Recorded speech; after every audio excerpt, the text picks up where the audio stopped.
Hey, today it's time to share something, arguably even an exploit. It is possible to buy grateful offerings for Anima. The weight on average is 170 Anima for one offering, but you will always have to spend at least 1000 Anima, as that is the minimum price of the item. Generally, I would say it's worth it, considering you can get 5 to 10k Anima per day in Corvia, while offerings itself are kept more or less around 20 per day, including needing an Anima conductor maxed for extra offerings from the callings.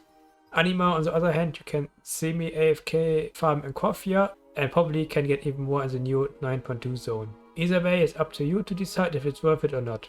Thanks to DevCam for letting me know about this fic and the wowhead comment from iFlops. To buy offerings for Anima, you have to do a few preparations. You have to be a Necrolord with the Abo stitching table / factory unlocked. Once unlocked, there is a vendor named Clyde, which sells 4 different boxes called Martial Filth, Undying Army Weapon Cage, Ascended Chest, and Weapon Satchel, each related to the respecting covenant. Once you obtain all possible transmogs for your character's spec, every future box will contain between 4 and 8 grateful offerings. Some example to clarify: you are a hunter and you are missing 3 items from the Undying Army Weapon Cage. Those 3 items are a one-handed agility polearm for survival, a crossbow for Beastmaster, and a one-handed strength sword. Now, while technically a hunter can use the one-handed strength sword, you cannot loot it.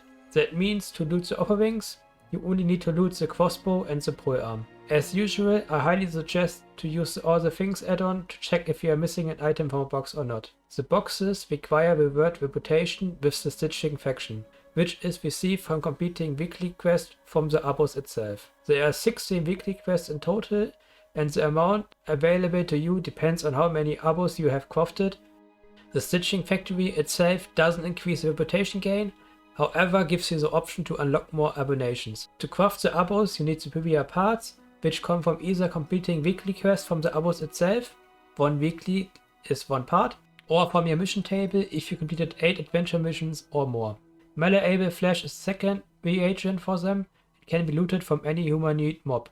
I'd suggest to join a 4x4 farm group for those, or are challenges in Bastion, Ardenweald, or whatever the current calling is in calling group.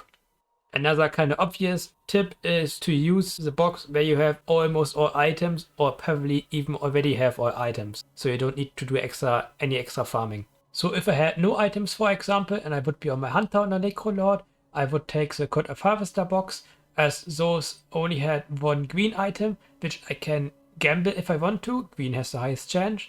Or I would just buy it from the Kyrian vendor. The third tip is for getting all the items out of 1 box. As those are sadly random as Necrolord, they are not random for the Kyrian vendor.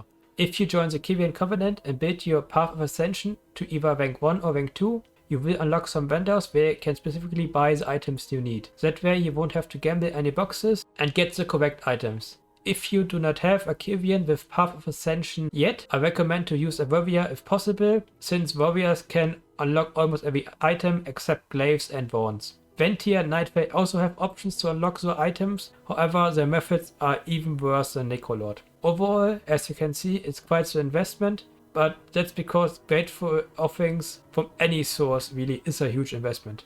And at last, leave a like if you enjoyed the video, and if you want to see future guides, tips and similar content, feel free to subscribe.